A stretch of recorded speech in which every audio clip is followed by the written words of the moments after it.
Boker Tov. Today's daf is daf Zion in Gitin, as we learned for a four shlem for Elazar ben Ruma and Yosef Israel ben Chaim Michal. Yesterday we get down to the third line. Amar Bavu, third line on Zion and off. Amar Bavu. A person should not instill too much fear in his own house, as we saw yesterday. That a person should say things gently, not instill fear and scare the people that led to the whole story with Pelagish Begivah and the civil war among the Jews. So here we have another story like that. A person should not instill too much fear in his household. So there was a man who did that, a great man who did that, a rabbi. And they gave him to eat something very big, meaning they gave him to eat something not kosher because of that. Because of that, they gave him to eat that. So the Gemara says, first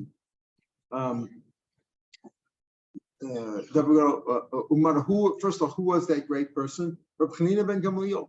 Ben Gamliel himself, a great rabbi, scared the people in his house, and they gave him something to eat if it wasn't kosher. So that he actually fell victim to it, and he actually ate something which was forbidden. The famous story with the chamor of Pinchas ben Yair, who would not eat grain that was not tied, that Meiser wasn't taken from them. An animal itself, would not eat something which was not properly tied. So tzaddikim atzmo koshka, and certainly he couldn't have fell victim to that, even though he was apparently wrong for instilling fear in his household. But you can't say that they would have given him something, that they actually gave him something to eat. They almost did. They wanted to give him something which wasn't kosher. Mind you, what was it? Avram and Achai. What happened? He wanted, let's say, the drumstick from an animal, and the animal was properly slaughtered, and they lost it. And he said, "Where's my drumstick? Where's my aver? Where's my polka? And where is that aver?" And they scared him so much that they went and grabbed one. They cut one off from a live animal. There was no shochet, I guess, there to do it. So they just grabbed one off, and they almost gave him that to eat because he scared them so much. Where's my drumstick? And because he didn't actually do it, but they almost gave it to him because he scared them. Now this story is brought down here, as we'll see. We talked yesterday about making ruling lines on the when you quote a pasuk. So we said, okay, maybe we talked about that rabbi Rav Abiatar, who did it without sirtut, and he didn't know the halach about sirtut. He didn't know Rabbi Yitzchak's memory. He knew about sirtut, but he didn't write this. Here are other stories relating to that kind of a thing with the sirtut. Marukva sent to Rabbi Elazar this question. But at a moment of lie, there are people who are attacking me verbally. Uviyadi lemosam lemalchus. I could turn them over to the government because they're hurting me. They're troubling me. Mao, what should I do about them? Sirtut v'kosav lei. So Rabbi Elazar answered him with a pasuk. It's always good to answer with a pasuk. When you answer with a pasuk, nobody can accuse you of being political or being a racist or anything like that. You're just quoting a pasuk. So he wrote him this pasuk. Amarti, I said, pasuk into Amarti Eshmar Durachi Mechatu B'Shani. I said, I will guard my path from sinning with my mouth. In other words, don't answer him. Don't answer him. He's bothering you. Don't try to sin with your mouth either. Don't turn him over to the to master him. Don't turn him over to the government. Don't say anything with your mouth. Eshma lepi machsam. I will guard. I will watch from my mouth like with a muzzle. I'll watch him. I'll put a muzzle on my mouth. But oh, Russia neki, while the evil person is attacking me, when he's against me. Even though there's an evil person against me, he's attacking me. Eshma lepi machsam. I will guard. I will watch my mouth. I will guard my mouth with a muzzle. Don't say anything. That's what Rabbi Elazar answered Marukva. But they're really bothering me. He answered him, they're really bothering me. They're troubling me. And there's no way I could stand up against them. They're really bothering me. I can't go on. So again, Rabbi Elazar sent him another pasuk. Dom Hashem, be silent to God, and wait silently for him. Dom, like Vayidom Aro. Be silent and wait silently for him. Dom Hashem v'hu yapilet. Be quiet before God, and He will knock them down. Chalalim, He'll turn them corpse upon corpse. Hashkim v'harav alein. So what should you do? What should you do? What's the answer? Hashkim Barav, get up early in the morning, like we do. B'harav, and learn at night. The Beis Medrash, open up the shul in the morning to Beis Medrash early and in the evening. And they'll be destroyed on their own. In other words, without you having to do anything, just pray to God, be silent, have trust in God, and your retaliation should be by coming to learn in the Beis Medrash early in the morning and opening the Beis Medrash in the morning and in the evening, and they will be taken care of. As soon as Rav Blaza said that, Geniva was the name of the person who was being mitzar him. It wasn't a person who hurt him physically, but he was arguing with him and always putting him down. And this Geniva was put in chains and taken away. They sent a question to Marukva. The first question was Marukva sending to Rav Blaza. Now there's a question that they raised to Marukva. Zimra Manon. So how do we know that Bisman Azeh, it's forbidden after the destruction of Beis Mikdash? How do we know that it's forbidden to do singing? Sirtit, because again, he made the ruled lines, right? Like just before he traced the lines on the paper to write a pasuk, and it said this pasuk in Yeshua, Al Tismach Yisrael El Gilbam. Don't rejoice, Israel, with rejoicing like the nations do. Don't do that. That's the pasuk. That's how we know you shouldn't do it. Why didn't he send them? Mehacha. This is not a pasuk in Yeshua. It's in Hosea. Saying Yeshua would have been a little bit too early before the Beis Mikdash destroyed. There was no Beis Mikdash. That's Misha, right? In Hosea it says, "Al Tismi Yisrael Gilbanim." Why didn't he send them this pasuk? Pasuk says, "Yishai b'shir lo yishtu yain." With singing, they shouldn't drink wine. Yemar shecha l'shosav. The beer will be bitter to those who drink it. Why don't you bring that pasuk to show that they shouldn't drink? That you're not misameach at when you have a party today. Bisman hazeh, when you don't have proper singing. Zimehu, for reading that pasuk b'shir lo yishtu yain. I think that's with instruments. It says Bashir, Bashir could be with instruments. Instruments instill a greater feeling of happiness and joy than just singing, right? So that's what maybe that's what's but I might think it's permitted to sing just with your mouth. Kamashmalon that it's forbidden because Al Tismach Yisrael don't rejoice in any way, shape, or form with singing. The shari. I might think the pasuk of Bashir Lo Yishayin could be Bashir with maybe with instruments, with live music. About the Pumashar, but allowed to sing with your mouth. Kamashmalon, that even that's also forbidden at the time when the Beis Mikdash was destroyed. Amalei Rapuna Bar Nosson Ravashi. Maidach said the pasuk says in Yeshua, mentioning the towns in Yehuda, Pina, Vidamona, Ba'adada. What's the point of mentioning those cities? Amalei. Misvasa de Eretz Yisrael Klashu. He's listing the towns in Eretz Yisrael. I'm like, Atu Ana Lo Yadana de Misvasa de Eretz Yisrael Klashu. You think I don't know? He's listing the psukkah. He's listing the names of the towns there in the various parts of Eretz Yisrael. Of course, I know that he's listing the towns. But what's the specific purpose? Is there a drasha for those words? Kina, V'dimona, V'adada. I'm like, Atu Ana Lo Yadana de Misvasa de Eretz Yisrael Klashu. I know to Ela Rav Meir Shapiro Amar. But Taima, he gave a reason. In other words, there's a medrash for darshaning those words, Kina, Demona, and Ada, even though technically they are the names of the towns, but there's a drasha inherent in them too. Whoever is angry, Kina can mean jealousy. Rashi says here it means anger because the person is troubling him. And you're quiet about it. You don't go up and fight with him. Shochenad, the one who lives, Shochenad, the one who lives forever, meaning the Baruch Shalom, Oslo, then he'll take care of it for you. In other words, don't go to court. Don't go to court. Don't start a fight. Just be quiet, pray to God, and things will be taken care of. Amalei, Elamat, if you have a drush for that. What about the other towns mentioned up there? Tsikleg, Umadmena, Besinsana, Hachanami, you're going to say there's a drush there too. Amalei, Ihave Rav Gevia, Mibei Argiza Hacha, at Rav Gevia from Argiza, if he would be the one. He was the one who said that drasha of kol sheish lo kina. If you have kina, al chaveiro v'domein, that's the demona v'domona shochana deyad. That's the you see in the words kina, demona, demona. If you have anger against somebody and you're quiet about it, the shochana deyad, Hashem will take care of it. So what are you going to do with these words? These other cities mentioned, Sikleg, Midmaina, V'Sansana. Hachanami, you have a drush for that too. Amalei, you have a Bria Michael Vegas, he would be here. Avi Amar Batami, he would give us far for it. I just don't know what it is. But instead, Rav Acham Mibechazo Amar Ba, he did give a drush for it. He says, Kol mi sheyesh lo tzakas legima al chavero.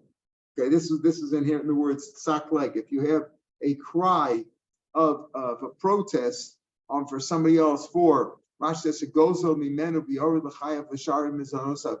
He's taking away his parnasa. You have a complaint against somebody because they are hurting your livelihood. B'domain, madmena again means that you're quiet about it. Shochim b'sneh, Sansan Shochim said the one who lives in the bush. You remember Hashem appeared to Moshe Rabbeinu as in the burning bush. Oslo, then he'll make a proper judgment against that your opponent. Amalei Reish Galus l'Rafuna. So how do we know that it's forbidden to make crowns? This man is that we talked about crowns at the end of Sota also, that they don't make, they can be made out of gold or silver or fancy stones or even leaves and roses and things like that. How do we know this is so? So Rafuna said that's only Mr. Drabanan. It's not, there's no basis for it in the pasuk, but the rabbis made that zera after the Beis Mikdash was destroyed. Ditnan, as we just saw this last week at the end of Sota. The Pumashal Espinus in the war with Vespasian, Gazru, they made a zera al Chasan that the groom should not wear crowns. Bali Iris, and also on instruments played at wedding. And we said that's like a tambourine or a bell with one clapper in it. Adahochi, okay, so that's what happened. That's what he said. It wasn't. How do we know that you shouldn't make crowns bisman azeb? So he told them it wasn't. It's only an Issa D'Rabbanan, as we learned when there was a war against the Jews. They made this zera because things looked bad. Adachi come Rafuna with me. So Rafuna, after he answered that question and he said it's only Issa D'Rabbanan, he went out to relieve himself. He went to the bathroom. Amalei Rav Chisda. Now, Rav Chisda was a student of Rav Huna, but Rav Chisda did not want to raise his voice and give an opinion in front of his Rebbe. But when Rav Huna left the room, Rav Chisda said, "I'll give you a pasuk for it." See, it says, "Kol mar Hashem Elokim, Asera mitznefes, remove the turban, Harei mata, and lift off the crown from your head. Zos lo zos, this will not be like it anymore. Zos lo zos, it's not going to continue. Hashvei lahakbei." Why? Because the one that's low you lift up, v'agvoa, and the one that's high up you lower. Tashpil. What does all this mean? Let's understand the part. It says remove the turban and also lift off the crown. What does the turban that the Kohen wears have to do with the Torah of the crown? When the turban is on the head of the Kohen Gadol, when he's wearing all his begadim, Atara Barosh Kalaram, then anybody can wear a crown on their head. If the Kohen Gadol can no longer wear the turban because there's no base of Mikdash anymore to serve there, so the crown is removed. So the question that was raised to Rafuna was, how do we know the Reish Galusa had asked Rafuna, how do we know that you can't wear a crown?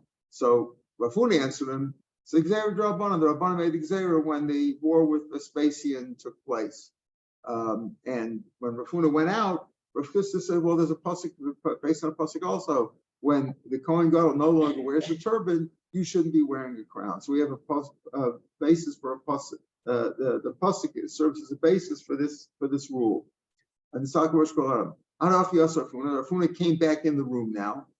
Ashkechinu, he found them they were sitting and darshaning this pasuk that Rav Chisda say, in other words, Rav Chisda had answered the Reish Galusa from a pasuk, not simply that it's an Issa D'Rabbanan. Amalei or Elohim b'Rabbanan. I swear it's only an Issa D'Rabbanan. It's not really based on this pasuk. Ella Chisda Shimcha. Your name is Chisda, which is like kindness and kindness and being nice and pleasant. And your words are also pleasant, meaning it's really D'Rabbanan. It's a nice drasha anyway. We're saying it's a nice drasha. Ravina Ashkeli Mar Baravashi. Ravina found Mar Baravashi to have a gadol kliversa. He was weaving a crown for his daughter, like her wedding. Amalei Savlamar, don't you hold to this pasuk? Haser Mstefes V'Harim HaTorah. When meaning that when the Kohen Gadol can no longer wear the turban, you should remove the crown from your head. Amalei Yes, but it's like a Kohen Gadol, just like the Kohen Gadol's begabri. We're speaking about men. Kohen Gadol's a man, so when he removes his turban, you shouldn't be wearing a crown. Men shouldn't wear crowns. Banashi, low. But we're not talking about women. And he was doing it for his daughter. Let's say she was a bride. My zos. In that pasuk it said, "Komar Shemol Kimasem Stefes Baharei Ma'atara." Zos. What does it mean? This will no longer be. Darsha Ravira expounded on it. He darshaned it. Zimnan Amalei Mishmei Ravami Zimel Shavasi. Sometimes it was said that he said it over in the name of Ravami. Some said it was in Ravasi. You always find that Ravami and Ravasi are confused with the Gemara. It's probably similar because the spelling is very similar. Sometimes it was said that Ravir said in the name of Ravasi. Some said that he said in the name of Ravasi. B'Shoshem Kadosh Baruch Hu Yisrael. When Hashem told the Jews, remove the turban and remove the crowns from your heads. But the ministering angel said to God, this is what you're doing for the Jews, which we're going to read on Friday, right? The Bnei Israel said, Nasa v'nishma. We will do and then we will listen. We'll follow you without understanding. We're going to do what you say and then we'll listen to it. The point is the Jews were so good, and now this is what you're punishing them with, removing the crowns, removing the Torah, meaning the destruction. Amalahen, lo zos Israel, does Israel not deserve this? She'eshpilos ha'gavoah, that they put down the gavoah, meaning the Rebbeinu Shalom, the gbilas ha'shafel, and they lifted up which was low. Ve'amidu tzel b'heichel. The time of Menashe, they put an idol in the heichel. So are they not deserving of this destruction? That's the zos that it won't be anymore. In other words, this is not like this anymore. Is this the way it should be? Shouldn't it be otherwise? Yeah, this is how it should be. Darsha Ravira. Again, another halacha that he said, Zimnam Mishmei Ravami, Zimnam Rasi, says that this drasha probably is not related to our Gemara, but simply because we have the same idea. Rav Meir said something. Sometimes they said, some people said he said the name of Rami, some said the name of Rasi. Minus of the pasuk says Komar Hashem. The beginning in Nachum, it says in the Navi Nachum, it says Komar Hashem Im Shleimim, if you're complete, or more than complete, or Shleim could be united or complete, or more than that. The Chayna goes and then you cut it off, Ba'avar and pass. Then the pasuk goes on and says V'nisich, and you will be answered. You'll be answered, but I won't make you poor anymore. What does that mean? Tanur B'Shmuel, Kol ha'gozes min ha'chasav, v'osem en staka.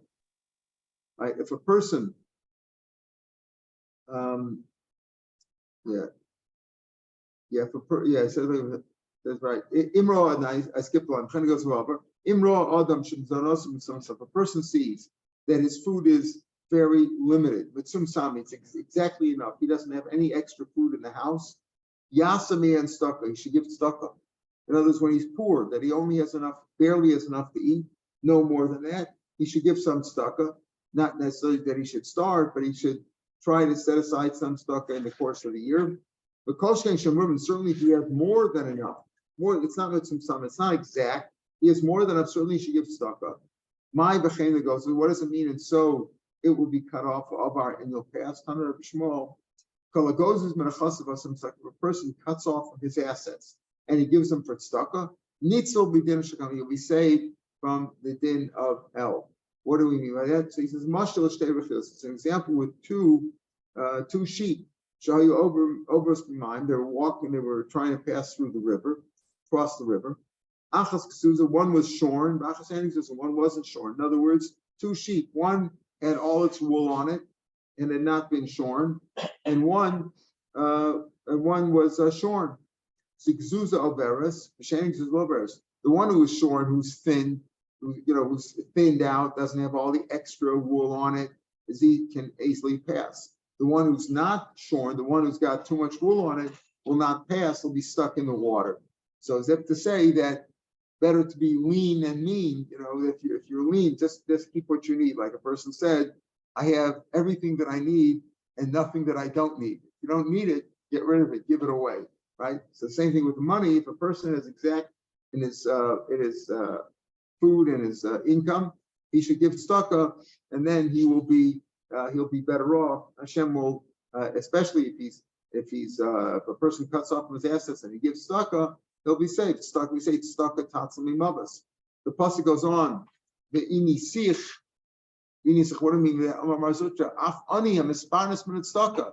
Inisich means even your poor ones, even your poverty-stricken ones.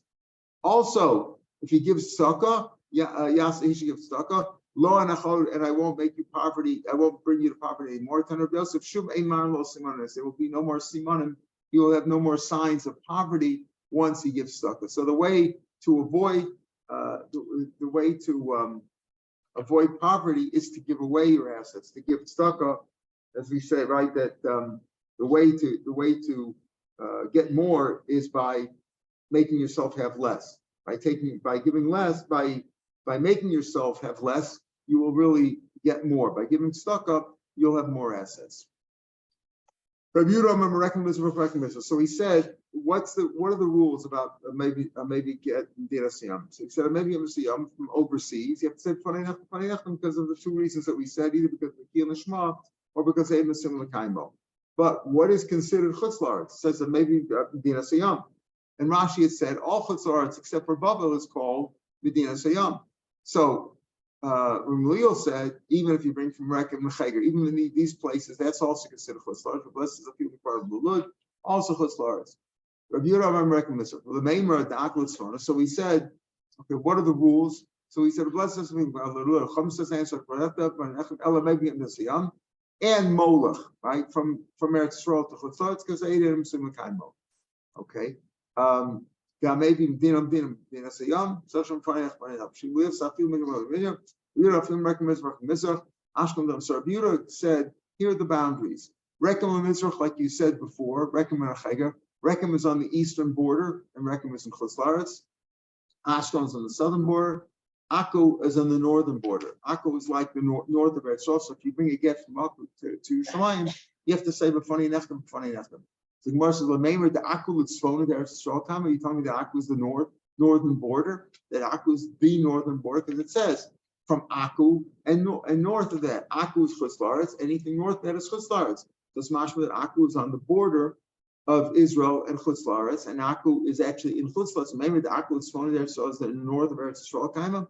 For a minu, we have kasha from this brisa. You were walking north from Akko to Chzid. Akko is in, let's say, it's definitely in the northern part of Israel, but from our Mishnah's mashma, it's the northern border. Because there's Akko and parts north of that are considered chutz la'aretz. If he's walking from Akko to Chzid northbound, miyamina lemizrach, on his right side towards the east, Aderach, to the east of the road, Tameya, the rabbis were gozer that if you go to chutz la'aretz is tamei. Maybe because they have the graves there exposed, whatever, but they come from Eretz Yisrael, you're tamei to Rabbanim. So it says on the eastern side of this road that leads from Akko to Chziv, you're tamei. It's tamei because of Eretz. If you walk to the east, you're tamei because of Eretz. It's considered chutz la'aretz. Also, there's no ma'aser shvius. There's no ma'aser shvius in chutz la'aretz. Until on this road, somebody might tell you, well, technically you're on this road, but part of the road is actually in Israel.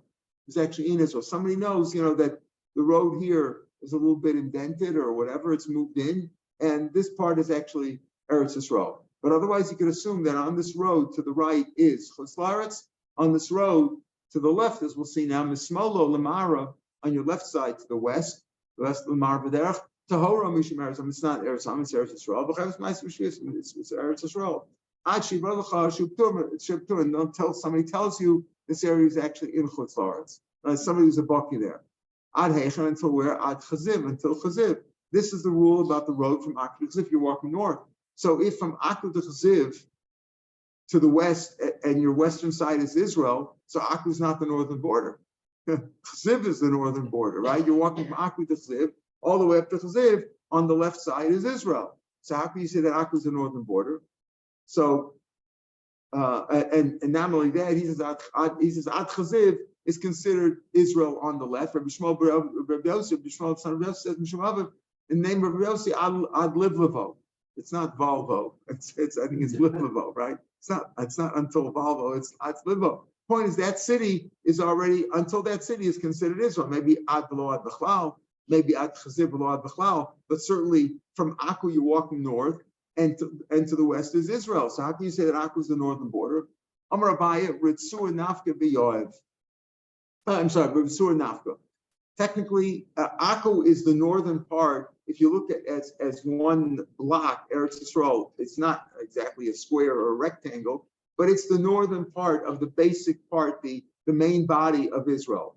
But it is the northern border there. However, there's another strip that goes from a strip of Israel that goes from the northern border, Akku, which is, let's say, the northeast border of Israel. And there's another strip that goes up a little bit until Chazir or until Livlavo. That's also Israel. But when he lists it, Akku is basically the northern border. Yes, there is another strip that goes up a little bit further, but Akku is basically the northern border of the main body.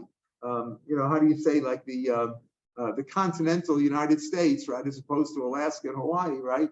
So the main body is the main body, and then there's a little extra piece there too. So here also, similarly, there's a little strip that goes north from Akko until Livlavo or until Chazir.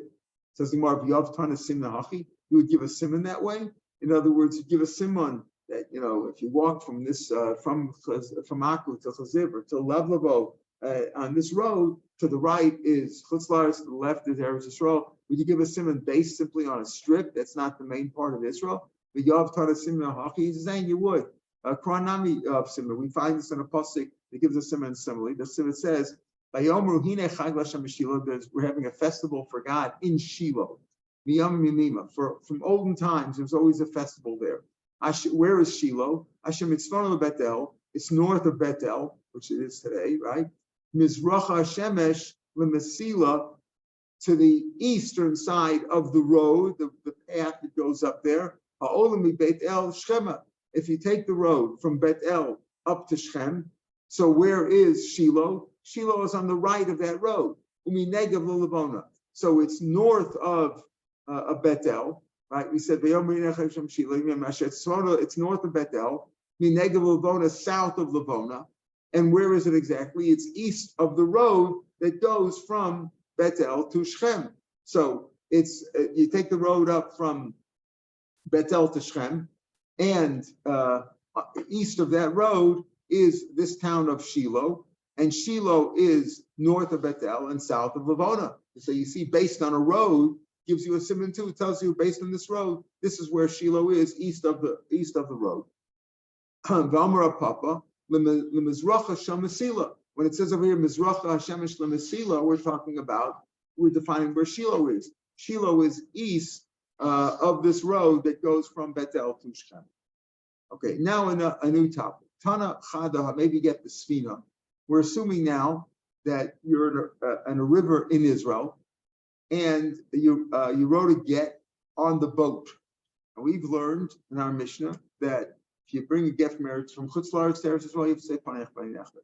If you bring it within Israel, you don't have to say Panei Nechta.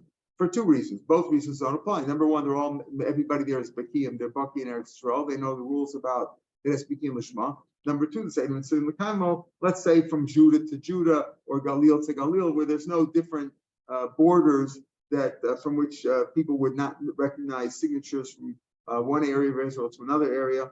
But if you bring a get within Eretz Yisrael, you don't have to. Yes, if you took get from Eretz Yisrael to Chutz La'aretz, there we say you have to, because it's not in some Makaimo.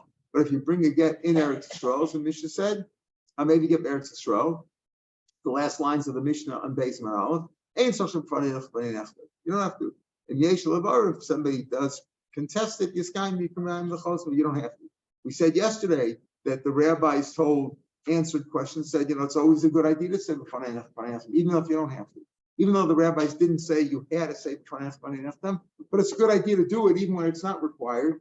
When it's not required, let's say when you're in the same area. So let's say you're in Bavel, and the Edom and Mitzrayim L'Kaimo, and they're all Bakiyan, or within Eretz Yisrael, you don't have to. But if you did, it's a good idea, because that will prevent a protest. If it's protested, it won't be able to contest it, because once it's accepted, it can't be contested. Fine. But the basic idea is, if you bring it in Eretz Yisrael, you don't have to say Okay. So let's say you're bringing a get on a boat and we're assuming now that the get was written on the boat in Eretz Yisrael. So he says, I maybe get the Sfina, maybe it's like bringing it in Eretz Yisrael. You don't say you're bringing a get on the boat. It was written on the boat. Is the boat on the water in Israel considered like Israel or is it considered like Chutzlaretz? That's the question. So I'll maybe get the Sfina, maybe Eretz Yisrael. You bring in a Sfina. Shenichta v'Sina, Rashi says. Because we're assuming here, we're speaking about a river in Israel. In those days, there were more rivers in Israel. Today, we don't have too many, but there were more rivers there, and you brought to get there. It's like bringing in Israel. You don't have to say Fanech, but Tanya, another Bryce said, it's like you're bringing it in Chutzlaretz, meaning you have to say Fanech. So how do we resolve these two different Bryces? Amar B'Yirmiyah Lo Kasha, Harabi Rabbanan. It's a machlokes Rabbi Rabbanan did Tanan. Offer Chutzlaretz above a Sfina. Let's say you had some dirt from Chutzlaretz. You imported some dirt. You had some dirt, and you're on a boat, and the boat is now in Israel. And there's dirt, there's some earth there in the boat, and you plant something there, and the boat, Rashi says, is made out of cheres, is made out of earthenware, so it's absorbent. And what do you have to do there? If you plant something there, you have to give meiser and take shmita. It's considered like in Israel. That's what Tanna Kama says. So the Tanna Kama holds that the dirt of Chutzlaretz in a boat is like it's in Eretz Yisrael, and therefore you have to do some meisters and shmita. Amar B'Yerush says no. That's only if the boat is in shallow water and it's touching the riverbed, right? It's touching the riverbed. So then it's considered attached to the ground. Then it's Eretz Yisrael. But if it's not touching the ground, potter. If it's in the water, that's not considered in Eretz Yisrael. It's not considered like on dry land in Israel. And you're not chayav to give Trumas and Meisos, even if it grew in the boat in Israel, because that's not considered on the ground. So again, you could say very simple. That's the machlokas here between these two brises. The brisa that said, "What? I maybe get Misfinas like we bring in Eretz Yisrael." It's like Rabbana. The one that says maybe the Chutzlaretz goes like Rabbi Yehuda, who says that unless it's touching the ground, unless the boat's touching the riverbed, that's not considered Israel. That's one answer. Abai Omar Habah Rabbi Yehuda. Both brises go like Rabbi Yehuda. Both brides go like a bureau. Why? Below kasha comes manchesmi ain asfina gosheshes comes mancheshes. It's very simple. Rabbi Yehuda said if the boat is touching the ground, then it's like it's grown in Eretz Yisrael. If it's not touching the ground, then it's not. So you have two brises. One says if you bring a get in Eretz Yisrael and a boat in Eretz Yisrael, you don't have to say it's like Israel. And the other one says no, it's like Chutzlar. It's okay. So where the boat touched the ground. They both go like a view. A view says if it touches the ground, then it's like both on Rabbah and Rabbah. Why? Well, I mean, the two reasons are aiding to you, whatever, and the other one is here. Or Adam Muslim Both reasons are there. I mean, and clearly they're not considering. Right. So it should be considered in Israel anyway. It's in Israel and they're Mitsuyan. Right. What's the difference where it's in the river or not? Okay, good. The question is it Eretz Yisrael? When they said Eretz Yisrael, Eretz Yisrael. If it's right outside of Eretz Yisrael, no, maybe because the rivers are all attached to the oceans and stuff like that. Maybe it's considered like Chutzlaretz. We'll see more about that tomorrow. But that's a good point. But there is a difference here between. We're going to talk about that. There's a difference between earth growing in the boat. Is that considered part of Israel for Meiser versus for Trumas and Meisers? You can understand that, right? That's what I'm saying. There is a difference there versus for a get not. It shouldn't apply.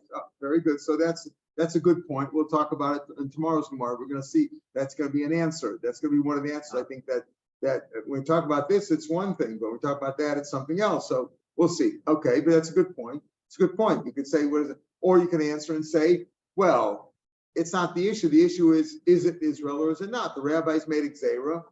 Outside of Eretz Yisrael, you say, inside of Eretz Yisrael, you don't have to. The reasons are, because we said, but once you make the rule and say within Israel, once you make the rule, you don't say, well, in this particular town in Israel, they're not Bekin Lishmor not. Once you make the rule, Eretz Yisrael is Eretz Yisrael, Chutzlaretz is Chutzlaretz. That could be a simple answer, but there's clearly a difference between Trumas and Meisers and the thing growing in the boat. Is that considered part of Israel or not physically? Okay. That answers if it's touching the ground, then then it's like Eretz Yisrael, and you don't have to say Panayach. If it's not touching the ground, it's Chutz La'aretz.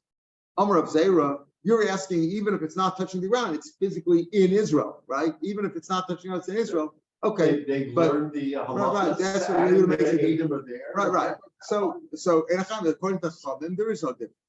According to Chachamim, there is no difference. In Israel, it's the water in the river water in Israel is considered Israel. Period. And that's why you don't say Panayach. Yudah says it all depends. Amar of Zera. Another halacha that's related to this idea l'chara. Otzet snakav. If you have a potted plant that's got a hole in it, it's perforated, right? It's perforated on the bottom. It's got a hole in it. Otzet snakav. Amar says, but it's not touching the ground. It's not on the ground. It's on pegs. Right, you've seen these things that you have a little tripod with a potted plant in it sitting there, and it's not touching the ground. So I'll say this: what's the halacha there? Is that considered like it grew in Eretz Yisrael, right? And therefore you'd be chayv in Trumas and Maisus or not? So Baral Machlokes Rabbi Rabbanan, it's the same Machlokes Rabbi and the Rabbanan that we had just now here with the boat and the water in the river, right? Rabbanan. So what do you mean with that? So Rashi, in the last 3 lines of Rashi says, Rabbanan, if it's in the airspace, just like the rabbi said, that if you're in a boat in a river in Israel, it's like you're on the ground, as Eretz Yisrael, and you don't have to say Faneinach. Here too, if you have a potted plant in the airspace of Israel, it's like it's on the ground, and you'd have to give Trumas and Maisus. According to Yehuda, you're not chayv Maisus Raisa until it's literally physically on the ground, touching the ground. If it's in the airspace, not. Amarava, that's what Rav Zera said. Amarava, no, not necessarily. The two things are not the same. Apples and oranges. The Malawi. Maybe it's not dependent on that. Ad kan from Rav Yehuda Asam Elam B'Sfina. Ha'asuya Levroach. Where did Rav Yehuda say that it's not considered Eretz Yisrael? Because in a boat is moving all the time. It's mobile. So it's not like Eretz Yisrael. Eretz Yisrael is Eretz Yisrael. The ground is the ground. If you're moving, not necessarily so. Maybe he only said that, which is Hasi Levrach, to escape, meaning to run. Since it's moving all the time, it's like it's Israel. But if you have a potted plant, which is sitting on a tripod, which is not made to move all the time, he would also say that even though it's not touching the ground, but since it's in the airspace, hovering over the ground all the time, maybe he would say that's also like Eretz Yisrael, and Meiser, Doraisa, Inami, or the other way. Where did the Rabbanan say over there in the case of the boat that it's Eretz Yisrael? There's no airspace, there's no separation of airspace separating between the boat and the ground. Right, the boat's in the river's on the ground over the riverbed, right? So there is no airspace separating them. The Maya Kiara Samech dummy, because the water is like solid ground. In other words, you're always saying when the boat's on the river and the river's in Israel, so there the rabbi said it's like the boat's in Israel because there is no airspace separating them. There's water there. Well, the water is like ground, and therefore it's Israel. It's the mafsik of Europe. But by the potted plant, which is sitting on a tripod, hovering over the ground, there's airspace between the potted plant, between the earth and the potted plant and the ground. Maybe the rabbis there would also say that it's not like you're not chayv b'maiser. Air and water, same thing. Are they? Air and water? Well, no. Depends how you look at it. Make the water solid, and Right. the air solid. No, air's not solid. Air's not solid. It's easy. The water isn't solid either. Yeah, well, I can't breathe in the water, but I could breathe in the air. Right? There's a difference, right? You don't see air. Air is air. Right? Air is air. Water is water. I'm saying water is not a solid. Water is not. It could be solid if it's frozen, right? It could be solid state. But air is not. Air is air. Air you can breathe in air. There's halachos to tumah as well, no? Yeah. In what sense? I mean, if you have those air things over Right. You can say there's a lot of difference there too. That air is air and water is water. They're not the same. So we're just saying that the machlokas we have here between the Rabbanan and Rav Yehuda, whether the boat in the river is considered like in Israel or not, right? That is it considered like this or not? Is a maybe that's only when it comes to the boat. It wouldn't necessarily apply by a potted plant over in airspace over the ground. For both these reasons, we don't know for sure.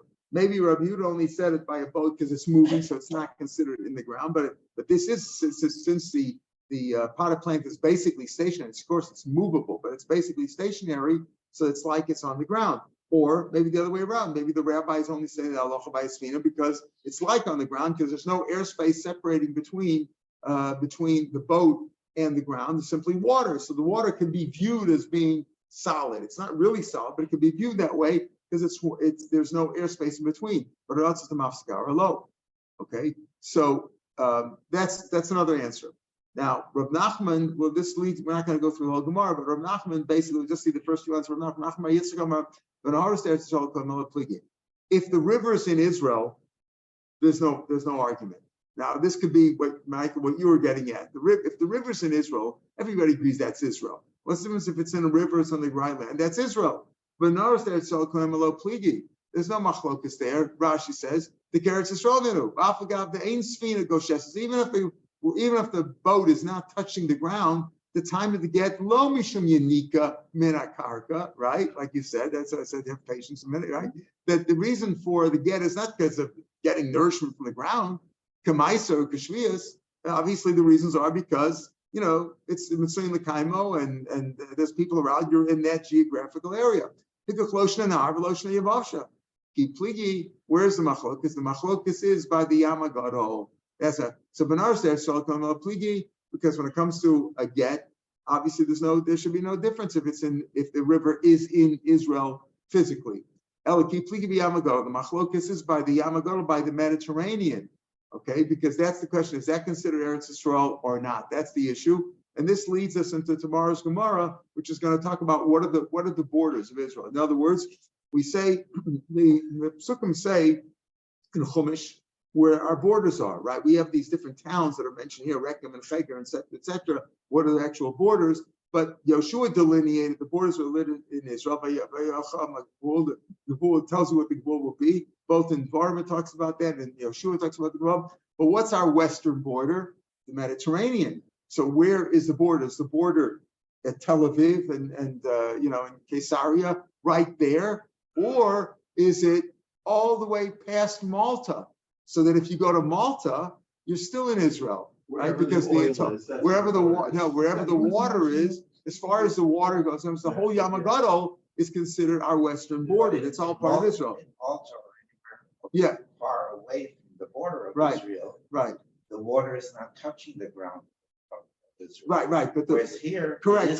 But the question over here is the whole Mediterranean part of Israel? We say, in other words, you don't agree with that. That's going to be a discussion. No, but I'm saying, in other words, when we say that the western border is the Mediterranean, how far the eastern side of the Mediterranean that touches Israel physically, or the western side? That's going to be tomorrow's discussion. But anyway, Leah answers your point, Michael. Have a good day, everybody.